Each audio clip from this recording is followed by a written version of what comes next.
Recording in process. That you already doing that?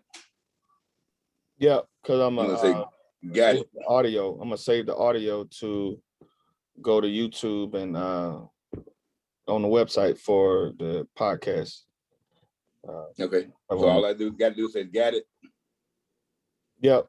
You have to agree to being okay with being recorded. Okay. I said that.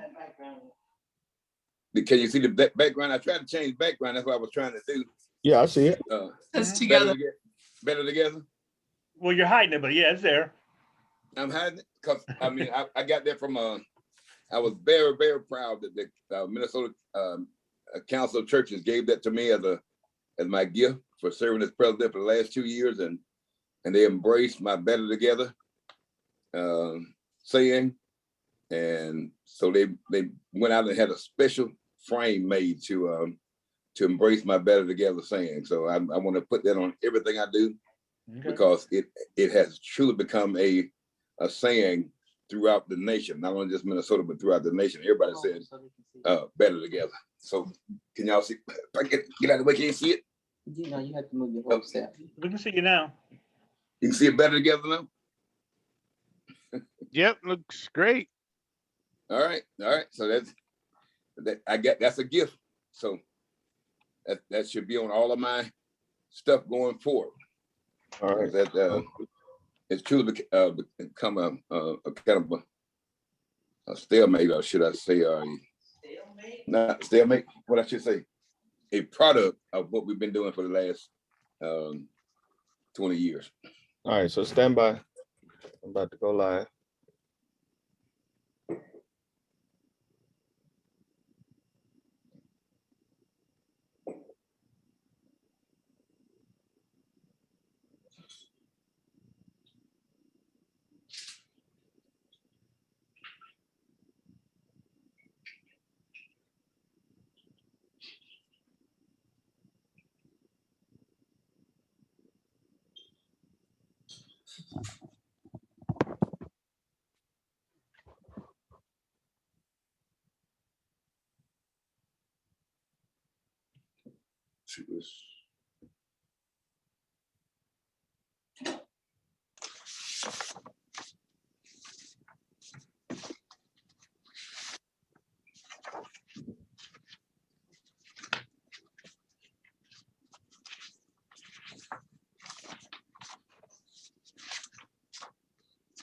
All right. Are we live now? Yes. All right. Good evening, everyone. And I know other people be joining us, but right now I just want to say thank you for joining us, those who have united with us tonight. And on this day, I had a chance to read different posts about Nelson Mandela, and it has really inspired me. But the day of a celebration of the work that Nelson Mandela did there in South Africa. And the whole message was that what Nelson Mandela did in South Africa many years ago, starting back in 1993, is what we need today in America. So I am so happy to embrace what he did. He built bridges.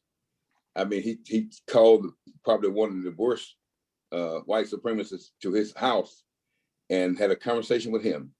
And after that conversation he had with that person, he ran for president and won. And that began the building of that nation, of them coming together as one. So today I stand with you, united, and say what we're trying to do with Pearls of Living is trying to build bridges. I'm not trying to trying to divide us, but I'm trying to build bridges. That's the reason why I always said we're better together. And I want to start tonight by offering a devotional and a word of prayer. But in this devotional, since we're celebrating Nelson Mandela, and since I've had a chance to visit so many places across the country, the churches visit churches and pastors and people who are trying to reopen, and they're really struggling with that.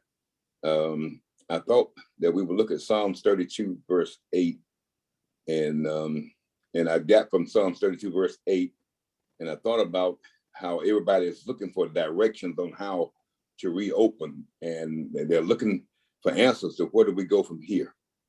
Where do we go? That's the question I've been asked the most.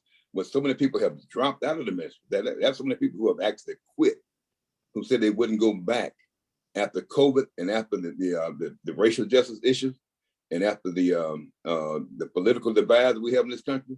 There are a lot of pastors, a lot of people who was pastoring who have said, I can't do this anymore, because people are more concerned about politics and more concerned about the political divide between Trump and Biden, and about the COVID vaccine. People are more concerned about that, and it caused so much division in the church. People said, I can't do this anymore. And you all be surprised at the number of people, and Barna Research is still doing it right now, at the number of pastors, young pastors who have dropped out, not just older people like me, but young pastors who said, I can't do this because it's just not the good time to do it, because there's so much going on in a political structure, and the church is trying to figure out how to come back from a COVID. So, and then even in South Mississippi, well, in Mississippi, period, most churches just reopened back last week on July 11th. And then even at that, most people have said they're not coming back right now, because if you look at the figures, the percentages, in Mississippi, like 32% of the people have been vaccinated, and that other percentage say they're not going to get vaccinated. So because of that, the cases, the death environment is on the rise, and churches are struggling with how do we come back. And there are a lot of people who have thrown up their hands and said, I can't do this. So what people are looking for direction on how to reopen it, where do we go from here? But I want to suggest to you that all the time we have a place where we can go for direction. We have a place we can go. And this is where I've gone even now. For some reason, we seem to neglect that place. But in Psalms 32:8, it says this: the Lord says, I will guide you along the best pathway for your life. I will guide you along the best pathway for your life. And watch this. He said, I will advise you and watch over you. I will advise you and I will watch over you. That's what it is right there, you all. The Lord said, I will guide you along the best pathway for your life. I will advise you and watch over you. In other words, God has promised to guide us step by step. He has promised to guide us step by step through this journey. Even now, during COVID, he has promised to guide us through. He promised to guide us through our relationships. He has promised to guide us through our careers. A lot of people have lost careers or changed careers through this time, but God has promised to guide us through our careers, through our finances. Many people are struggling with their finances and have struggled. But look how God is using the government to even put money in people's bank and money in people's pocket. So, I mean, God said he would guide us through our finances and even through our personal lives. Many personal lives have suffered because they haven't been able to be in relationships with the church. The church is the product of creating relationship. And because the church has not been in session, in so many cases, people have really, really been hurt because of relationship. But God said, I will guide you through even your personal life. He speaks to us through his word and through the wisdom of his spiritual leaders, through his word and through his spiritual leaders. But I'm going to tell you all right now, not too many people are willing to listen to spiritual leaders. They listen to everybody else. They listen to social media, listen to Facebook and all these other books and that kind of book and that book. They listen to every kind of social media, but they're not willing to listen to spiritual leaders. Too often we neglect to listen, preferring to keep making the wrong turn. We make the wrong turns. That's the reason why the vaccines right now are not what they need to be, because we'll listen to all this misinformation, the big lie. People are continually saying the wrong things, and people are joined into this misinformation. So I say to you tonight, if you're feeling just a little lost in some areas of your life, and the turns you take keep leading you where you don't want to be, I want to say to you, stop. This is what I had to do. Just stop for a moment. Stop for a moment and open your heart to the voice of God. I have to do that every morning. I have to just stop and open my heart to the voice of God. Because with all this other stuff going on, all this other stuff I'm listening to, trust me, if you listen to the news every day, if you listen to CNN and Fox News and MSNBC and all these things, you're about to go crazy. So what you have to do every now and then, I hope you do it each day, is just stop and open your heart and listen to the voice of God. As Christians, we need to listen to the voice of God and let his word direct us to the next step that we need to take. Let his word direct us to the next step. That's why I'm in my relationship right now. I thank God that I allow his word to direct me. Not all of this stuff on social media, not all this stuff I hear. I mean, daily you hear something about the insurrection. What happened on January 6th? I mean, and it's not surprising all the stuff you hear because you knew what was going on when it happened on January 6th. You know that was a coup that was actually tried to happen. I mean, it actually tried to happen. And I don't know if it had not been for a quick action from the FBI and other and the National Guard, I don't know what kind of state we would be in right now. But thank God, we still have a democratic nation in America. But so I had to take time and thank God and thank him for giving me the next steps of my life every day. And I can promise you this, if you let God, he will guide you along the best pathway for your life. I'm a witness.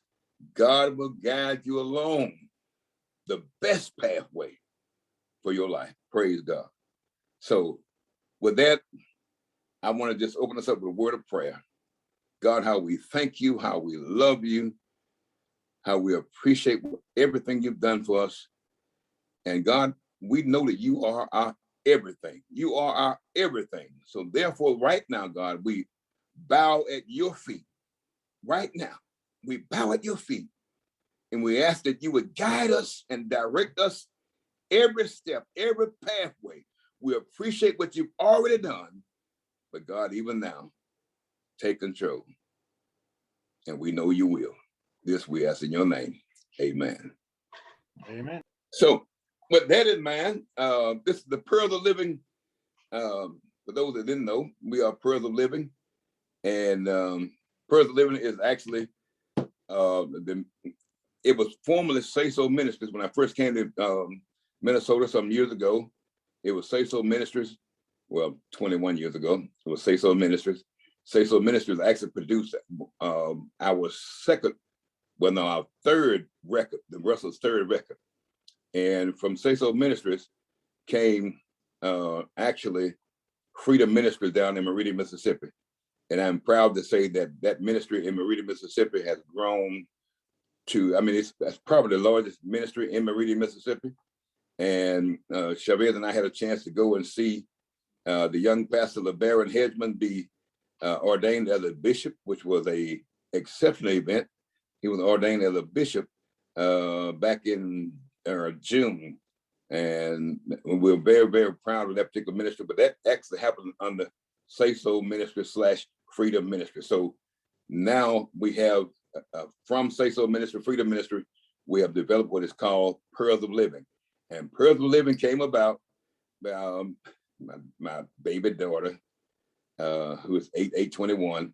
She declared that we need to do something in my mother's honor. My mother, Annie Pearl Russell. Annie Pearl Russell. She has so many words of wisdom. I mean, at some point, we're going to put all that up on the screen and let you all see it. Not tonight, because she has so many sayings that are unbelievable. And all of them, she didn't say it all the time in English correct manner, should I say, but she knew it was words of wisdom for everybody who would listen. So Deisha said, let's call it Pearls. And then from that, we build upon, okay, let's give Pearls of Living. And from Pearls of Living came Pearls of Wisdom. So we can give people wisdom on how to actually live life and how to go about daily living. Now, and people have asked me different questions like, what kind of ministry is this? Is it a church? Is it that? Is it that? My thing is right now, we got a very special guest tonight who's working with us to develop our goals and objectives. And we're going to do whatever God leads us to do. That's what we're going to do. But our main goal is we've been in conversation with churches and with pastors all across the country. I have this last, how long I've been gone for Greater Friendship? 90 days, 60 days. But this time I've been gone, trust me, I hadn't been sitting down. My wife and I have traveled from Arizona to Florida to Mississippi. And every time we travel, Arizona, Florida, Mississippi, Michigan, wherever we go, we're always in conversation with pastors, with churches, with people. And when you hear conversation like there are actually people who said, we actually been having phone church. No, we could not afford to have a Zoom church because we don't have internet. We can't get Zoom. So can you imagine phone church? Everybody had to call in. And even my sister is one of those who said, this phone church thing is not working. So she's like, I need to come together with people. I need people in my life. So phone church is not working. If we heard that one time, we've heard that 100 times. Phone church is not working. Zoom church is not working. I need people in my life. But then on the other hand, there are people who said, I like this Zoom thing. I like sitting in my bed at home in my pajamas and watching church. So I'm not ready to go back. And believe me when I say that not only have people said that, but pastors have said that. Pastors have said, I don't want to go back because I don't want to deal with the issues. So, I mean, maybe more pastors than people have said that. So the thing is tonight, that's what brought us to this tonight is, what do we do? How do we come back after COVID? What do we do?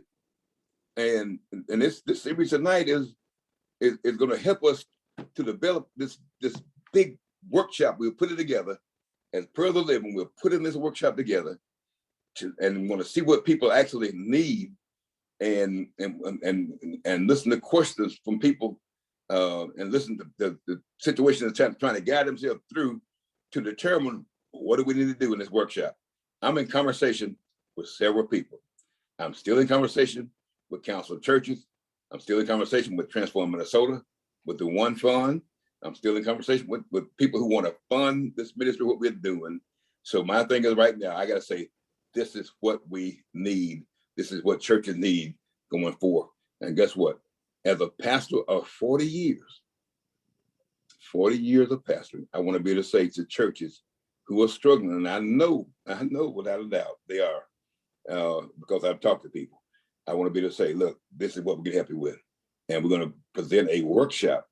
And people like our guest tonight are going to be a part of that workshop. And I'm going to tell you a little bit about her. For those that don't know her, let me see here. What did I get the wrong thing here?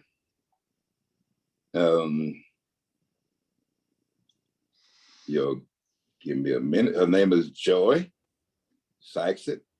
And I can tell you about Joy. Joy is a person, number one, I can say this before I even pull up a bio. Joy is the first person that I came in contact with when I got to Minnesota so many years ago. When I first came to Greater Friendship back in 2001, the next thing I did was I went to a workshop that was sponsored by St. Thomas University. And Joy was the one who was presenting. She was one of the presenters at that particular workshop. And at that particular workshop, I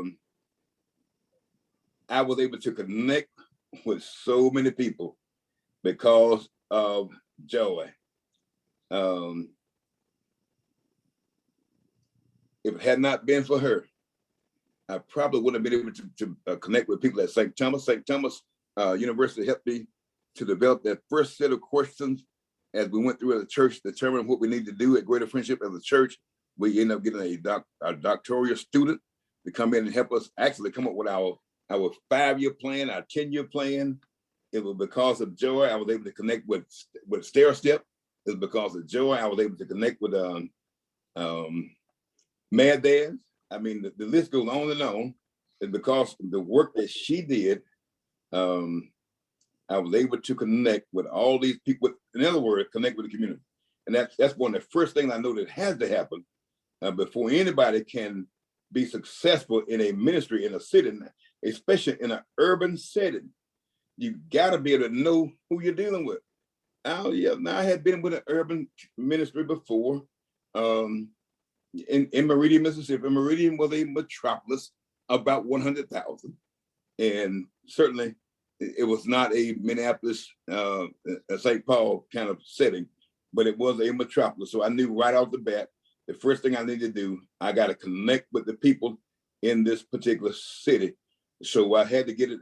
I was very fortunate enough to get into a workshop setting with Joy and others who were in that particular setting. And that propelled my ministry in the Twin Cities, because I was able to connect with the community, not just with one or two. I just named a couple of them, but with so many other ministers, because of the kind of connection that I got through Joy Saxon, her training and consulting. Now, she's a person, I can't seem to pull up a resume right now, but I know I can tell you this: she got 25 years of starting and growing nonprofit organization, strategic planning, fundraising boards, and that kind of stuff. And let me get right here. I really want to tell you about Joy before I turn her loose. On the back of my book, on the back of the new book, I have a bio. You got a bio on the back? Okay, that's what I was trying to. If you got that. Okay, real connections.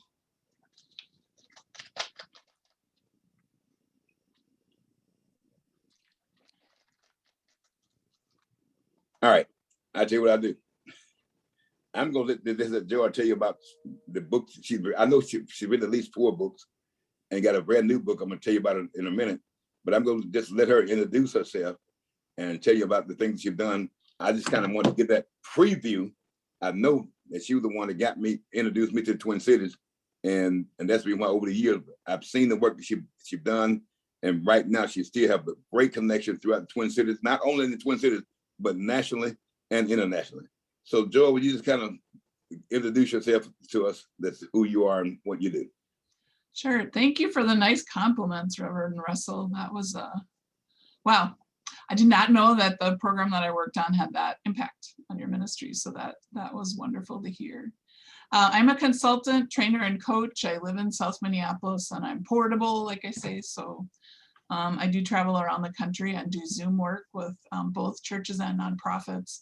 Usually I'm working with churches and nonprofits that want to grow or kind of move into growth mode, get out of the situation that they're in right now and move forward. So that usually involves strategic planning and visioning. Often it involves work on board governance, and then also fundraising strategies. And with churches, I work on how to get better connected with the community. So really, if you want to grow your church, the people are out there.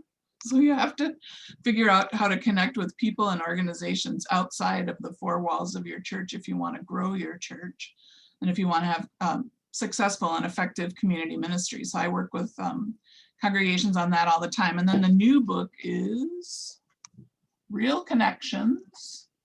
Real Connections. I'm going to talk about that in a minute. Yeah. Yep. Ministries to strengthen church and community relationships. So I'm also very timely booklet. Yeah, also consulting with churches on how to be more relational, help church members connect more deeply with each other, but also how to build real relationships in the community around your church and establish partnerships. So I've written 300 other books in addition to that one. Here they are. Starting a nonprofit at your church. It's for congregations that want to set up separate 501c3 nonprofits.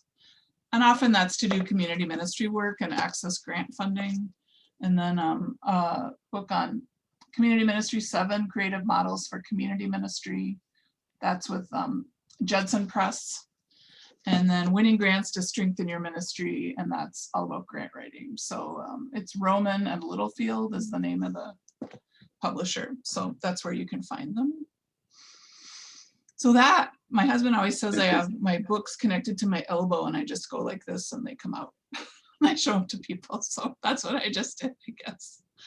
I've been doing this. This is my, I don't know, I've probably been consulting for 25 years and this is my 16th year doing it full time. And it's just so But fun. that's what I got here now, Joy, is that for 25 years of starting and growing nonprofit organization, strategic planning, fundraising, board development, new ministry launch. Yeah. Joy is a consultant and author, a coach who works throughout the United States to help churches develop strategic vision and connect to their communities in creative ways. She has 30 years of experience and has worked with hundreds of churches and nonprofits to help them gain focus and grow.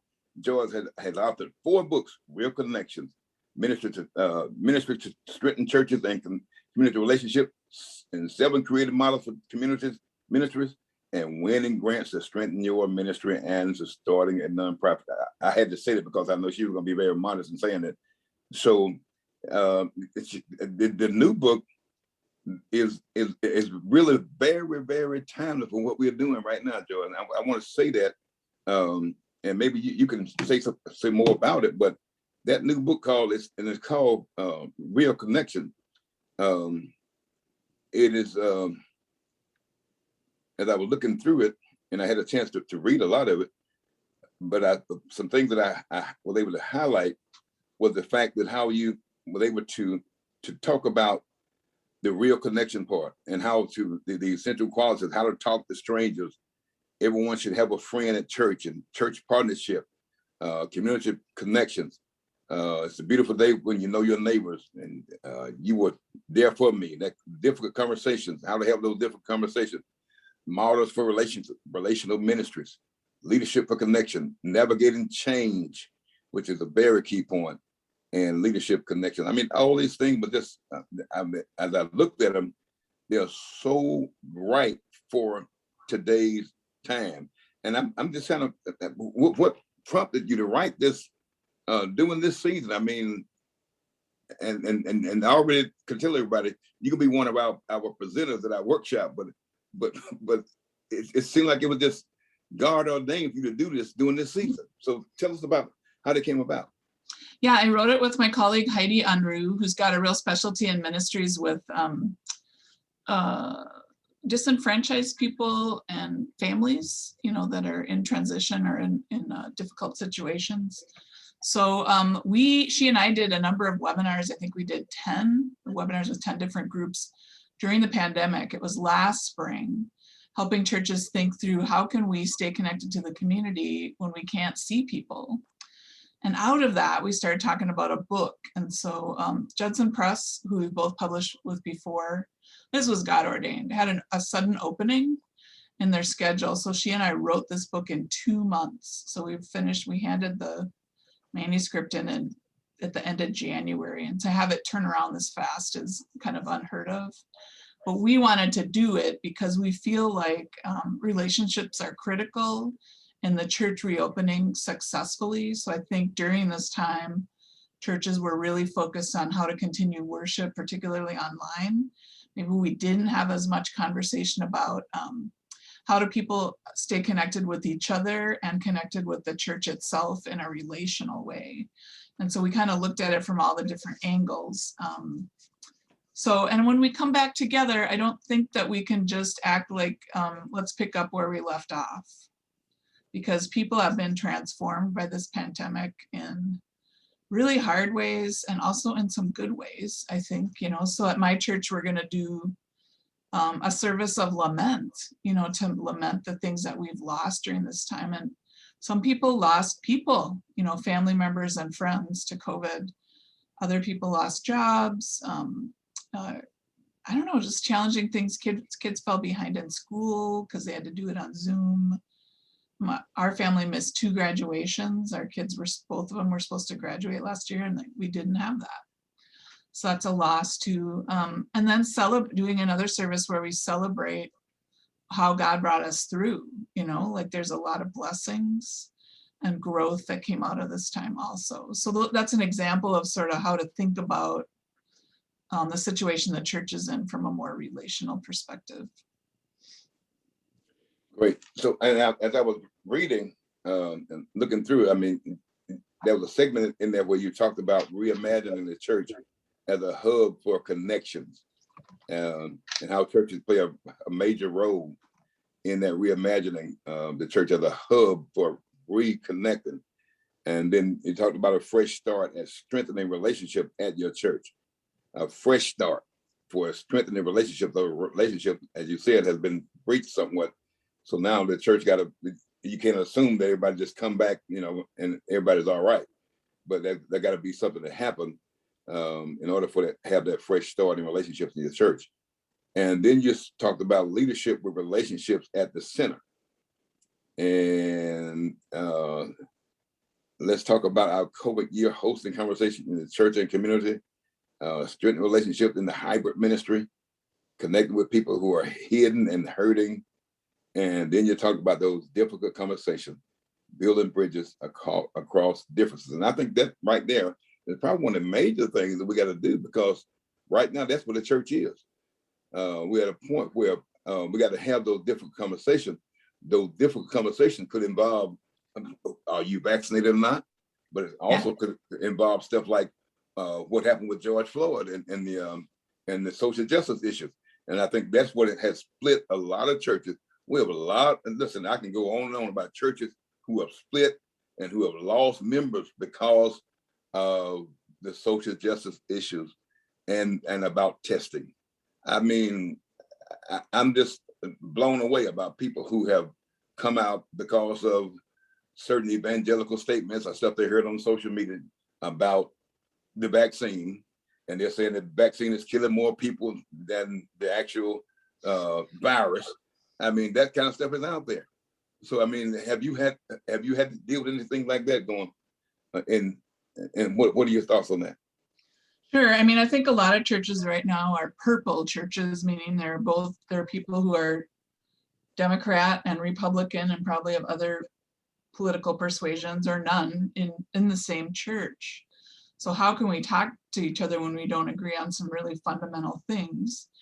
And so we outline in the book exactly how to do that. There's a chapter on how to have a difficult conversation. So we recommend you have it with somebody that you know, with the idea that you preserve your relationship or strengthen it.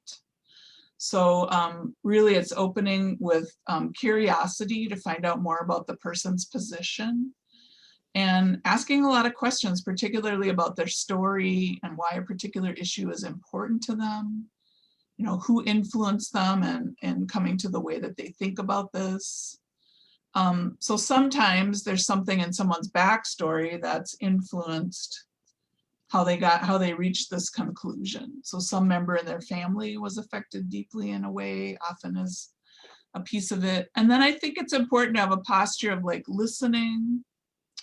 So I'm a talker, so I have to, when I have a conversation like this with somebody, I have to talk less. I have to be intentional about that. And then the goal is not to convince the other person. So if you're passionate about social justice issues, and I am, you always want to recruit people to your side. So it's like, I need to convince you to get over here. And that's not the goal of a conversation like this. So I was on the debate team in high school. So back then, and well into my adult life, my goal was to win the argument. Always, which made me kind of annoying to a lot of people. But yeah, the goal is not to win. It's just really to understand. And sometimes you'll find the other person has the same values as you. They want the same thing and they just want to see it happen in a different way. So I have a political science major. So I talk to people all the time who don't want government as involved as I would want government to be. So they might have, be excited about affordable housing, for example, but they think it should happen in a private way, or, like private philanthropy would fund it. And maybe they're doing that themselves, being very generous donors to it. And I think, my personal view is the government's going to need to get pretty involved in that issue in order for it to really happen. But we want the same thing. So kind of focusing on the commonalities, I think, is important too. But I hope Christians have these difficult conversations. They're not happening in the broader culture. And I think we need to demonstrate and model how to have a civil conversation and preserve relationship in the middle of disagreement. Well, trust me, I've been involved in those very difficult conversations with, other white pastors who cannot have those conversations within their own church. and they come and talk to me about what can they do and how can they go about doing that. So I think that's a very good point in the book, that you're challenging people that you need to have that difficult conversation. You can't keep on evading the issue. You got to have that conversation. And if you expect to grow closer together and go forward, you got to have the conversation. And Can we trust me, say I've had if you're avoiding people at church because you don't want to talk to them about stuff, it Right. might be time to have a conversation like this. Or if you find that your heart is hard towards them, you know, that's a danger. So I think then it's time to have a conversation. Or if you're doing community work and there's some kind of breach in your partnerships, you know, you're having a hard time dealing with a partner that has a different viewpoint than you do, then I think it's a sign you probably need to have a conversation. because you can't expect everybody to think like you do and to act like you do. You got to be willing to have a conversation with people like why you think like you do and why you act like you do. Yeah, I figured that out when I was like about 35 years old, that not everyone thinks like me. So it took me a while. I'm a slow learner. And you grew up in Duluth. I did, yeah. And now you're in Minneapolis, so you know that not everybody in Minneapolis think like Duluth. So, Yeah, that's for me, that's probably a good thing. But Duluth is an interesting place because it's got people of different political persuasions in it, you know. So I grew up with, you know, a lot of different viewpoints being expressed. People from Duluth are very plain spoken. So I've taken that with me into the rest of my life. So well, listen, if you all have questions for me or for Joy, you can put them in the chat. Chavez can reach out to Chavez and he will let us know. Because as I said, Joy is going to be one of our speakers at our major event that we're putting together right now. And I'm not going to give you all the details of her book, but I'm going to encourage you to get her book and read her book. Like I said, there's some very great information in there that would be good for not only just pastors. It's good for pastors, but it's also good for church leaders to be able to get this book and to read it and to be able to share in your small groups, to talk about it, and to help bring your church together after COVID. But it's good for you to read it, but still we're gonna actually have her as a part of our conference / webinar, how we do it. We haven't agreed on exactly the format yet. We're gonna see which way COVID is going before we make the final decision, but it's gonna be a major conference. We're gonna have major speakers from all across the country. But Joy will be one of those speakers, so she is a major artist. And Joy, can you tell us about the workshop you're doing with a new church? I know you came on, we talked one day and you had your necklace on and your hip hop stuff on. What about stuff on? Yeah. When I went downtown, when I did my workshop down there? We did the webinar. You said there was some from Kansas, I think, this ministry you're working with from Kansas, and they're starting a new kind of ministry like. And you was kind of apprehensive about it, nervous about it, because you said you had to get your other look on. Oh, no, I went downtown. The Church Network, which is a national organization for church business administrators, had their national conference here last weekend. And so I was invited to speak at that, and they have to wear more businessy clothes, I guess. So I put on matching shoes and jewelry, which I don't always do on Zoom. So yeah, that's an example of something that I do. And in that case, I spoke on finding funding outside your church congregation. So how to look out into the community and look at grants and, you know, partnering with other nonprofits. And then I teach for Central Baptist Theological Seminary in Kansas City, Kansas. And they have a strong representation of people from Southeast Asia in their student body. So I'm working with 2 men from Myanmar right now. So is there a strong case right now across the United States? But I noticed that even in Minnesota, there have been like 1,800 church plants in the last 5 years. By the last CW page, the page that come out. It's like 1,800 new church plants. At Sanctuary Covenant Church on the north side, which was a church plant. It's been around for a while now, but that's a hip hop church. So I had to learn a lot about the hip hop movement. So I say I know more about that than your average middle-aged white woman, probably.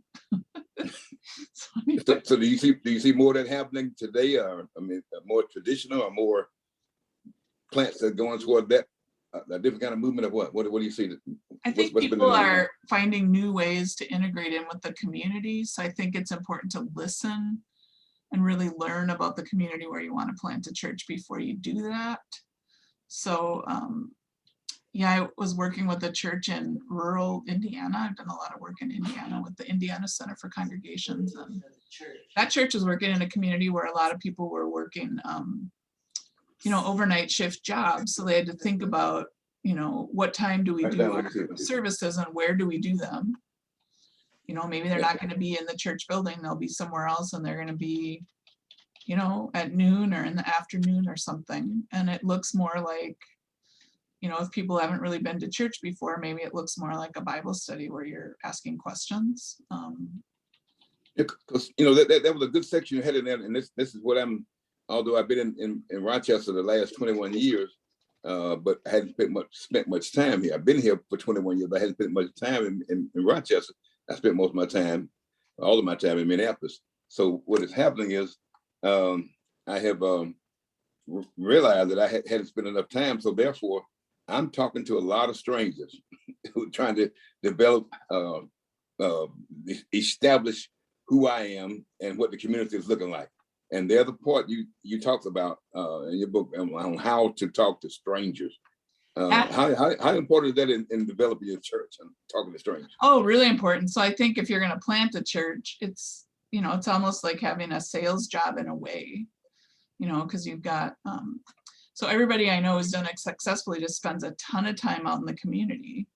So you join the gym, you're sitting in the coffee shop doing your work, you attend meetings of like nonprofit coalitions in the community and you're just present. You know, and restarting a church is kind of the same thing. So yeah, I just think, you know, I've worked with a church in Baraboo, Wisconsin, a pastor there, and he worked with other pastors to start a homeless shelter because the one that was there shut its doors and there was really no place for people in that community who were homeless to go in the winter in particular they were concerned about. So he spent a lot of his time, you know, his work time working on that shelter, and it really raised the visibility of the church and raised its reputation in the community, I think. He also is the announcer for the high school football team. He's one of the announcers, so he's at the games and announcing the games. So I mean, that's the kind of thing I'm talking about is you're out there building relationships all the time. So let me ask you this, that was, get your thoughts on this. That was a couple just recently moved to town in Rochester, and their question was to the community. They wanted to know if there was a church that would accept them. It's a black and white couple. It's a white man with a black wife, and another couple with a black man with a white wife, and they're both looking for churches. And when they sent out the information, they didn't get too many responses. Yeah. About churches that are available to them, and I was looking. Must have been last Thursday. There was a school board meeting in Rochester that went just crazy because their whole thing was they are upset about the critical race theory. Right. And I mean, I didn't think that existed in Rochester like it did, because these people they stormed the school board meeting and they were like, we're not going to be teaching this critical race theory. We're not going to be doing this. And then at the church that's called Autumn Ridge, which was kind of reaching out to the African-American community, trying to be racially diverse. And they were really trying to hire a pastor that would help them do that. But then because of what has happened with the critical race theory, they had to drop that. Because their church members were upset. The church members upset, and the pastor, and I know we've had some pastors that had to leave, and pastors who lost members because of that. I mean, I know of a church in Minneapolis that lost over 1,000 members. Yeah. Because it was trying to cross racial barriers and really at least talk about it. And I was a personal friend with several people who have done that. So I don't know, what are you hearing on those racial reconciliations when it comes down to the church? I mean, what do we do? I mean, come down to the church. What are you dealing with? So to me, it's another issue that the church just can't not talk about. We have to talk about it.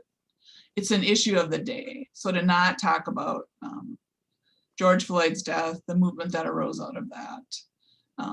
And then, you know, how you talk about it or what you say is up to you.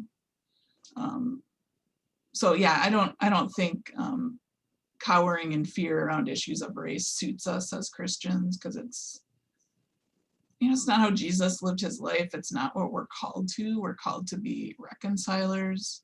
Church should be a place for all people. So if that's really true that multiracial families in Rochester aren't welcome in some churches, that makes me sad. That to me is a failure of the church. So church is for everyone. And one of the things we say in the book is everyone should have a friend at church. Like you should be able to make connections with people at church. I like that what you said in the book. Everyone should have a friend at church. Yeah. Yeah, I just thought at least one, you know, like somebody that knows you and knows about all your stuff and maybe knows your family.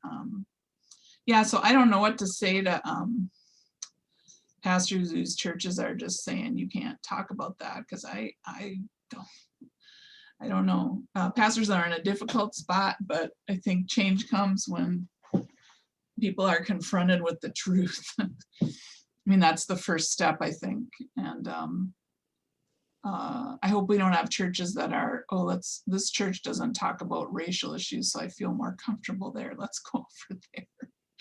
But Like, you know, I was at a. I don't know even know if I don't think we're supposed to feel comfortable in church all the time either. Like I want to go to church and be challenged. Right. Like, Right. am I was in a workshop doing- once. Go ahead. I was in a workshop once down in with a local church. They had invited me to go to the workshop with them, and I won't call it church. Well, Bethlehem Baptist Church invited me to go to the conference with them down in Atlanta, Georgia, and it was then Crew City, and they was going all of this blah blah blah blah. We want to join. We want black and white, black and white, black and white. And I just simply, I was able to see that this was like a really an issue where they was not really serious. So I asked one simple question, and it turned out the meeting. I said, okay, I hear what you're saying, but tell me, is there really a place of leadership for black and brown people in this organization? Right. Is there really a place of leadership? Not just a token place, but when I look at your organization, I see all these white people. Is there a place for black and brown people? And they could not answer that question. And we went to break real soon. so No, I think you're in a hard position a lot of the time, I'm sure, to figure out if people are sincere about wanting to. You talked about pastors that have called you white pastors and have said, let's get to know each other, let's have a relationship. And you suggested they read some books on racial reconciliation and racial justice. Mm-hmm. You didn't hear from them again. So when I gave them books to read, I didn't hear from them again. yeah. So anyway, that's a clue. But yeah, I mean, you're not there to explain all this to white people. That's the other thing I tell my white friends is like, read some books, educate yourself about systemic racism, you know, watch some movies, and then maybe you'd be ready to have a conversation with somebody. So yeah. Well, I'm not in a position when I go off to speak to these places, and I've spoken all over in outstate Minnesota and across the country, and I'm sorry, I'm not in a position to try to make you feel good about what we are in our racial reconciliation effort, because we're not in a good place. Yeah. So that's not what I do. But what I do is let us know that we got a lot of work to do. And a lot of times I'm not received well. A lot of times people feel like I'm trying to make them feel bad, trying to make them feel guilty. Well, yeah, I'm trying to make them feel guilty a lot of times. But the bottom line is I'm trying to make us do better. And that's a part of what Pearl Living will do. What we've been doing is going to churches and talking with other pastors and getting them to the point where we can have this real conversation, and not just have me to come in and speak to your church. If you can't speak to your church, then don't just bring me in and have me to be a sacrificial lamb. Yeah. Because before you bring me in, you ought to be to say something about this issue. Don't just bring me in and have me to speak, then everybody's upset with me. So if you can't talk about it, don't just bring me in. And Yeah. that's the whole thing I've been trying to get them to see. No, I don't think we can avoid talking about issues of racial justice in the church. So I coach and train people on how to communicate, how to get their congregation to come along on stuff. Maybe you can't hit them with all of it right now, but on issues of race, I don't know. I think. So I think churches may have to plant some churches or even replant some churches in order to get to this idea. Yeah. So we got a lot of people on the line. I don't know if anybody got any questions. Shall we today? Anybody put anything in the chat we need to address before we? If anybody else on Pearl of the Living need to say something? Or? I put up in the chat the link to get to my book, so you could order it on Judson Press at that link. So did you all get that link to get? Please go and get the book. You need to get the book and read the book, and then by the time we have the workshop, then you'll be up on the issue that we're going to be talking about. But get the book. Don't wait until the workshop to get the book, but get the book now. Read the book. And then I'm quite sure you're going to be able to gain a whole lot from the workshop, and you're going to greatly anticipate this particular workshop. And if you have things you want to see happen at the workshop, please let us know tonight.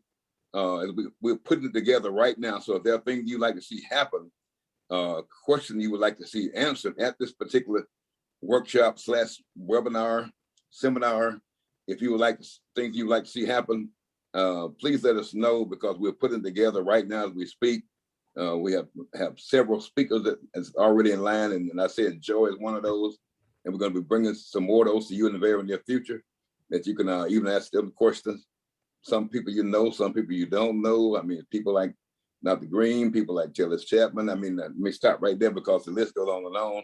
But we're going to have a wonderful, wonderful workshop in the very near future that we'll be bringing to you. But right now, if you have things you would like to see us address in the workshop, or if you would like to see Ms. Joy have a specific question for her tonight, or for me even, please let us know right now, because we are nearing our time. I put my email address in the chat box also. Yeah. So if people have comments or questions for me, you could also email me. So Deacon Eberhard put a comment in the chat saying, sounds like a lot of information that is in the purpose-driven church. So he did bring that up, a lot of similarities there. And then Emery has a question. So Emery, can you go ahead with your question? Thank you, Dr. Chavez. Thank you, Dr. Russell and Joy Skjegstad. This is really a critical topic in our current life of our Christian walk in this day and age. And it just kind of reminds me that even the disciples used to had the nerve to chastise Jesus about the people he was hanging around with, and suggesting that he doesn't want to be seen hanging around with certain people, and there was disputes over salvation, that you had to be circumcised, and Paul had to set some of his churches straight on that, on setting up stumbling blocks for people, when the real message is the gospel of Jesus Christ, and how his death and resurrection paid for the sins of all of us. So I really do appreciate you indulging in this topic today. And I am at the website. Thank you for putting that link in there. And I just purchased the book. Yay. And I'll be going over that and continuing my discussion. Thank you. Great. Well, that's I'm glad you brought up the thing about stumbling blocks, and that's something that's been put in the way, that's in the way right now today, is the stumbling blocks. And because the whole conversation right now is really not about the Bible. It's about these political and social issues. And that's why a lot of pastors have walked away, because they can't get a message of the gospel across, because people are so indulged in the political issues and the other social issues. So I don't know, Joe, if you heard anything about that, but I want to say anything about that, but that's what has happened in church, with dividing churches and splitting churches, And the reason why people are leaving churches, and the reason why pastors are leaving churches, is because of the political divide and the black-white issue. Yeah, so that's why I think you got to talk about those things and address them. And I think it's more about how do we come together as people and preserve our relationships and actually have conversations, not let's have a fight and see who wins the day, which side wins, you know. I do think, you know, a lot of pastors, and I'm glad about this, have been encouraging people to take COVID seriously, to get tested as needed, and to get vaccinated. So I also believe that's an important role for the church to play right now. So I don't know that we all want to indulge misinformation about the pandemic at church, because this is a serious thing and it affects communities of color more deeply for a variety of reasons. So no, I think that's true. You know, it's one reason why we've always gone to churches where the preacher preaches from the Bible, not the newspaper, but we'll reference the what's happening in current day to what happened in biblical times and Jesus' response to division, to ethnic division, including ethnic division, you know, and Paul's writings on those topics. Because this idea of division in the church is not new. It was certainly happening in the early church, and we get clear direction on that from the Bible. You know, we don't set up stumbling blocks for people. We don't prevent people from entering the church or finding a way to connect in the church. So that's really what this new book is about. Is I'm thinking that we talk about in the book people on the fringes of a church congregation. So people that don't talk to anybody, you know, every week, you can kind of see them standing by themselves. And are we noticing them? Is someone engaging them? You know, and I just have to keep reminding myself, I'm not just at church to hang out with my friends. You know, church is a place that's welcoming in everyone. And everyone should have a friend at church. So maybe that's me, or maybe I can connect them to one of the ministries of the church where they can make some friends. So anyway. Well, thank you, Joe. I want to thank you for joining us tonight, and I want to encourage you to all those who are on tonight who are listening to us to go and to Judson Press and get the book. Joe, I put it in the chat where you can get the book and how you can get it. And I would encourage you to get it and read it. And then if there are questions you have, you can reach out to me as we prepare this particular seminar, workshop, webinar that's coming up. So if you want to see something discussed in that, then please let us know. But it'd be good for you to read the book and discuss it with other people within your church. And please reach out to us. So again, we want to thank you. Joe, if you have any final words, I want to just say to people, go get the book. And if you have anything final you can say it. And I'm going to tell people about what's going to be happening next week. Sure. Like don't quit church. Don't quit the ministry. This has been a really hard time. So if you're thinking about that, don't. I think we're like a new church is going to rise up out of this time.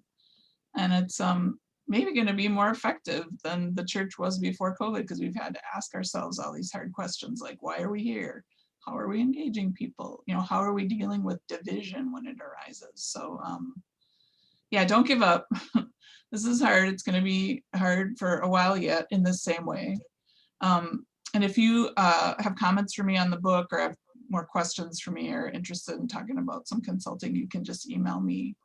And you know, if you think a group at your church wants to read the book, just let me know, because I could probably get you a deal. You wouldn't have to go through the website. So anyway, I've done that before for people. If a group wants to read it, we can work directly with the publisher. So anyway.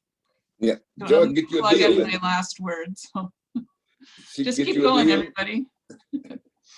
Joe, get you a deal. And she's a consultant for us, and she's really working with us to help get Further Living established, not only as a national ministry, but an international ministry.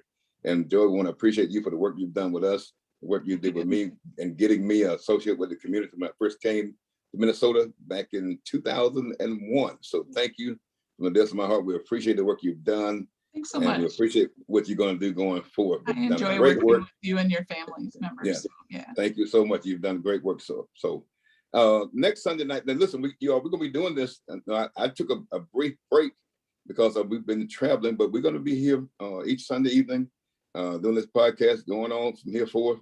And next Sunday is a very special time because guess what? We're coming up on 8/8/21. If anybody know what that date is, just shout it out right now. 8/8/21. Anybody know what that date is? Disha's getting married. On 8/8/21, Disha, my baby girl, getting married, and yeah, my baby girl, and that way, it would be worth it all. I came to Minnesota, and I've got my 2 sons married, and my daughter got married in Minnesota. It'd be worth it all. So that will bring some closure for me that it actually happened. And so 8/8/21, Disha's getting married. So as a precursor to that, on next Sunday, we're going to invite you all, everybody, to the love seat. In other words, get on your love seat, sit at your love seat, and listen to us gather around the table, gather around your love seat. We're going to be talking love next week because here it is. And we're going to let Disha and Lamar going to be leading us. She don't even know this yet. And Disha and Lamar want to get married, and Chavez and Charmaine are actually doing the wedding. So they're going to have a conversation piece in it. And Joe and Tanisha just had a 3-year wedding anniversary. So they're going to be a part of the conversation as well. But here's the big picture. My wife and I have been together for 55 years. Hallelujah, praise God, 55 years. And after 55 years, we're still in love, and we thank God for what we've done. We've been together 55 years, been married 44 years, and we have been in ministry, still in ministry together for now, going into our 41st year. So we're going to talk about that next week and give you a chance to ask us a question about what it means to still be in love after all these years. And Disha and Lamar will get a chance to ask us those questions. So they're going to get those questions, and you get a chance to ask those questions too, as to what that's like and how it is even now, as we can say, sweeter as the days go by. So we invite you to join us next Sunday at 6 o'clock on the love seat. All right. God bless you all. Thank you so much. God, we thank you for your joy, your peace tonight. We thank you for what you've given us, the wisdom you've given us. We thank you for the words we've heard. Now bless us as we go forward. This we ask in Jesus' name. Amen. Thank you all for joining us tonight. Thanks, God bless everybody. you. Thanks, Pastor Russell. Thanks, Sister Joy. God bless you all. Amen.